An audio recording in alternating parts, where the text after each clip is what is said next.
Gini Pak, saya gini, orang masalah gue kabeh, orang masalah. Jadi itu juga bukan masalah yang kita bicarakan pada malam ini. Kita sekarang ini ngomong bahwa apa saja dalam hidup itu ada unsur-unsur yang tidak boleh dipisah-pisahkan, harus dikaitkan. Gitu. Saiki upamane, nek disebut negara, kalau disebut negara itu ada apa saja. Unsur pertama, dimensi pertama, kekuatan pertama yang menjadi landasan adanya negara itu apa? Rakyat. Oke. Jadi kalau katakanlah kita bikin pilar prinsip nilai negara, 1 rakyat, 2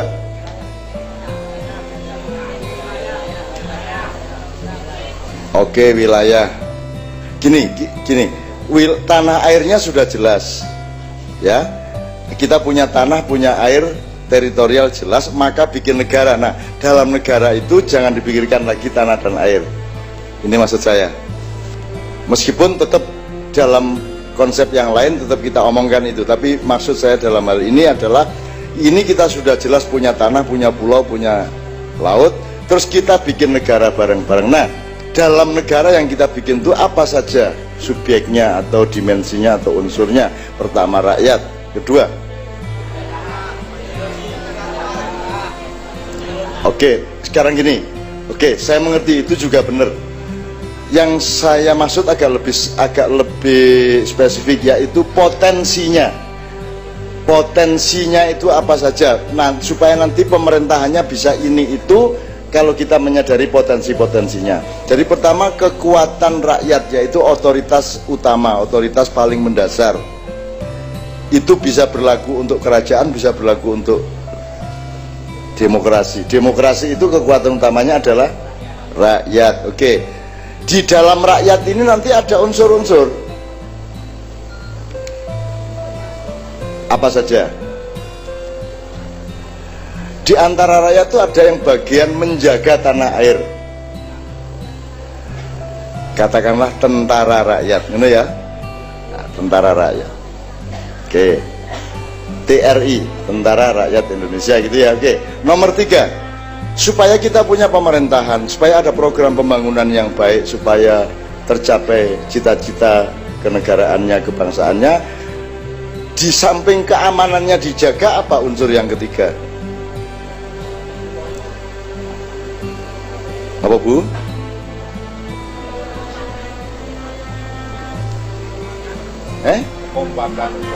Kekompakan antara siapa? Rakyat dengan? Lah pemimpinnya belum disebut tadi. Gue nek wis cetok kabeh, misalnya kompak antarane legi karo gula karo putih. Kekompakan antara ombak dengan air dengan lautan, gitu ya. Nah, disebut dulu unsurnya Bu. Kompak antara siapa? Nek bebojoan kan kudu kompak lho, sik orang di bojo kompak. Mam kompak mam, mungkin secak dereng ya kan gitu. Kompak karo sapa ya karo awake dhewe kan gitu. Jadi ini kita sebut unsurnya dulu. Gini aja, saya shortcut aja. Kan selama ini ada pilar NKRI. Selama ini apa pilar NKRI Mas? Pancasila, Undang-Undang Dasar 45, terus Bhinneka Tunggal Ika, terus NKRI. Ini nyenengke iki. Bentuk otaknya itu menyenangkan.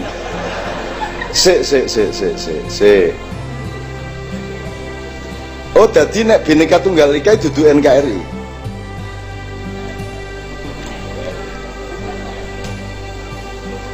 Terus nek Bhinneka Tunggal Ika itu di luar UUD 45. Nek Pancasila itu tidak termasuk UUD 45. Termasuk. Jadi gimana? Kalau kebun itu kan ada tanahnya, ada pohonnya gitu ya. Ada airnya. Apakah terus kita tambah ada pohonnya, ada cabangnya, ada daunnya? Ini namanya konfigurasi. Konfigurasi berpikir akademis. Nah, potensi yang saya maksud begini, ono rakyate, pilar pertama, terus ada penjaga rakyatnya, tentara. Ini berdirinya NKRI dulu begitu. Nomor 3, ada kaum intelektual, orang yang memikirkannya, yaitu potensi intelektualnya. Jadi kelas menengah intelektual, orang-orang terpelajar, nomor telu. Nomor 4 nomor telu ya. Nomor 4 sama nomor 5 apa kalau kita sebut 5? Yang paling utama ada di Indonesia itu kekuatan apa? Kebudayaan, kemudian agama. Kalau kita lengkapi, yang keempat adalah kebudayaan, adat istiadat, keraton, dan kebudayaan. Nomor 5 adalah agama dan spiritualitas atau kebatinan. Kebatinan jangan dianggap kelompok, kebatinan sebagai satu nomenklatur untuk menyebut apa namanya dimensi-dimensi rohania itu. Nah sekarang selama ini kalau orde lama zaman Bung Karno itu yang berkuasa yang mana di antara 5 itu?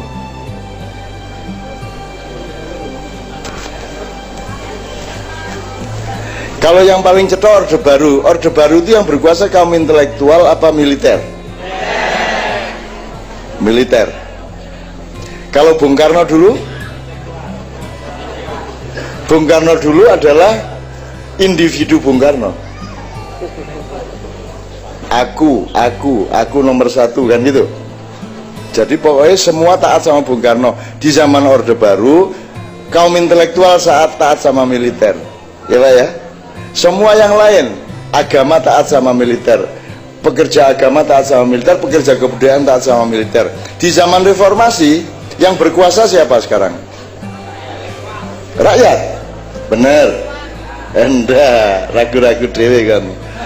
Dapurane rakyat kok berkuasa. Yang berkuasa sekarang adalah lalu lintas dan wacana-wacana kaum intelektual. Siapapun yang berlaku tapi dominasinya kaum intelektual. Nah, kaum intelektual ini memperhatikan kebudayaan enggak? Kaum intelektual yang berkuasa memperhatikan agama apa tidak? Memperhatikan untuk ditunggangi, untuk dimanfaatkan. Sangat memperhatikan kebudayaan untuk ditunggangi, sangat untuk dimaafkan, untuk dimanfaatkan. Saya hanya ingin mendaftar begini. Jadi yang belum pernah berkuasa yang mana ini? Nomor 1, nomor 4, dan nomor 5, betul enggak? Nomor 4, nomor 5 enggak pernah berkuasa. Artinya tidak pernah menjadi pertimbangan utama. Jadi integritas yang kita bangun di Indonesia ini mengutamakan kekuatan militer dan kepandaian pikiran, tidak mengutamakan hati dan kebudayaan, dan tidak mengutamakan agama dan ketuhanan. Padahal sila pertama adalah Tuhan Yang Maha Esa. Nah, yang disebut integritas adalah kalau ada keseimbangan antara 5 itu ya.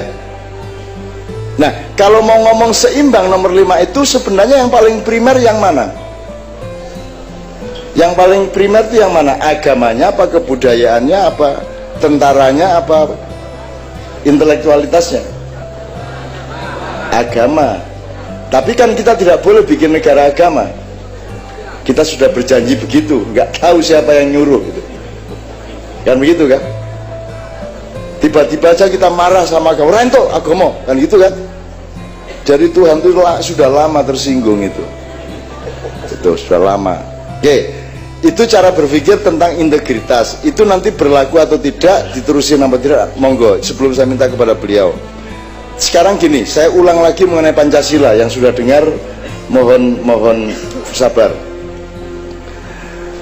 Bapak-bapak, ibu-ibu apal Pancasila nggih, Bu nggih? Aduh, mosok sampean tak apal. Orang Madura hafal Pancasila. Nomor 1 syahadat, nomor 2 salat, nomor 3 puasa, nomor 4 zakat, nomor 5 haji. Itu Pancasila. Gitu. Terus ono sing gak lulus, kamu apa Pancasilanya tadi? Lo ya cari sing gak lulus, ya 5 lo. Kata orang Madura, saya aja Pancasila 6 gak lulus, sampean cuma 5 lagi. Aku seneng nang orang Madura, seneng aku sebagai gudo-gudoan. Karena mereka ini, ya Allah, orang Madura itu sangat senang sama saya. Karena kalau kata, sampai tidak dengar Pak, Kita tuh senang sama pengajiannya Cak Nun itu, soalnya suka.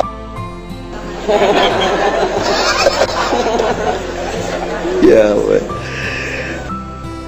weh, seneng banget di bang wedok-wedok ya. Pak. Oke, Pancasila. Pancasila itu jejer, integral atau urutan? Dialektika, bukan apa namanya, proses perjuangan. Gini aja, jejer apa urut? Urut. Oke, kalau urut berarti berkala, betul enggak? Kalau jejer bareng. Oke.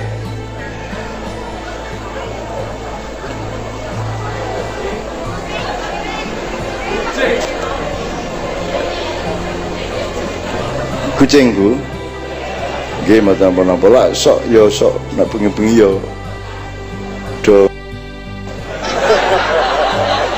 ning rada kegedean mesti kucinge kuwi. Oke. Iki sinau sithik-sithik mboten napa nggih.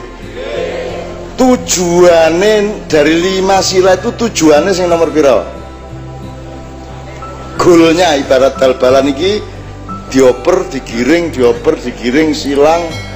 Terus goalnya itu adalah sila kelima, keadilan sosial bagi. Jadi sesungguhnya 5 itu hasil, bukan bagian dari Pancasila sebenarnya. Pancasila itu sebenarnya catur sila, tujuannya adalah keadilan sosial. Sekarang saya tanya, sudah tercapai belum sila kelima? Oke. Kalau ada ibarat pohon, buahnya adalah sila kelima. Apa sebabnya kok tidak berbuah?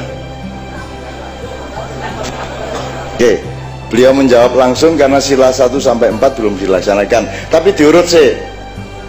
Ngene wis ibarat ngene wae digawe kaya apa, mau pabrik apa mau pohon anunya. Sanet peribahasanya, pabrik. Oke ya. Produknya adalah sila kelima. Kalau ternyata produknya gagal, sing berarti sing nggak bener apa? Pabrik, apanya Dik? Apanya Dik? Karyawannya. Oke, karyawan itu komponen dari pabrik, ya. SDM dari pabrik ada mesinnya, ada faktor-faktor lain, gitu ya. Jadi sila kelima tidak tercapai. Apa sebabnya? Mergo pabrik era bener iki. Jadi produknya iki nggak tercapai. Itu berarti pabriknya sila keberapa? Pabriknya sila keberapa? Pabriknya adalah pemerintahan toh. Pemerintahan toh yang harus mencapai sila kelima. Kita bayar dengan pajak kita, itu. Jadi pabriknya pemerintahan. Street negara sekarang ya, meskipun sebenarnya berbeda, itu sila keempat. Buktinya dia ada perwakilan dan permusyawaratan. Jadi negara atau pemerintahan itu sila keempat. Sila keempat ternyata belum bisa menghasilkan sila kelima. Berarti pabrik sila keempat ini, pemerintahan Indonesia ini belum berhasil memproduk kesejahteraan rakyat dan seterusnya. Apa sebabnya? Apa sebabnya pabrik kok tidak berhasil? Mesti salah ini bikinnya dulu, bener nggak? Nah, yang bikin itu sila keberapa? Sila ketiga. Kan kalau sila keempat kan kerakyatan yang dipimpin oleh, nah itu sudah sebuah mekanisme. Sila ketiga apa? Persatuan Indonesia. Persatuan Indonesia itu adalah kekompakan di dalam menentukan begini bentuk negara kita, pemerintah harus begini supaya hasilnya sila kelima. Siapa sila ketiga ini prakteknya secara kasat mata di Indonesia? Yang bikin pemerintahan siapa? Mbak, yang bikin pemerintahan, yang menentukan presiden siapa? Kok rakyat gitu loh? Kok rakyat itu loh? Apa anda punya hak pilih? Selama ini anda waktu pilpres milih enggak? Oke, yang enggak milih salahnya sendiri, tapi milih toh umumnya. Kamu milih apa dipilihkan? Jadi gue milih apa ora? Kan cuma dipilihkan 2 toh. Itu pilihanmu bukan sebenarnya. Lah iya, gue jadi hakikatnya milih ora gue. Jadi terjadi nggak demokrasi? Loh. Lah gimana wong pabriknya yang bikin nggak bener? Dan gitu kan? Nah yang bikin pabrik adalah parpol. Betul nggak? Parpol. Parpol itu kenapa kok dipilih ini jadi ketua, ini jadi litbang, ini jadi ini? Kenapa mereka? Karena mereka dipilih berdasarkan tingkat pendidikannya dan integritas sosialnya, betul enggak? Jadi kalau parpolnya tidak mampu bikin negara dan pemerintahan yang bagus, berarti parpolnya ini merupakan produk dari sila sebelumnya yang juga belum benar. Sila kedua itu apa? Kemanusiaan yang adil dan beradab. Itu cita-cita apa? Bidang apa kemanusiaan yang adil dan beradab ini?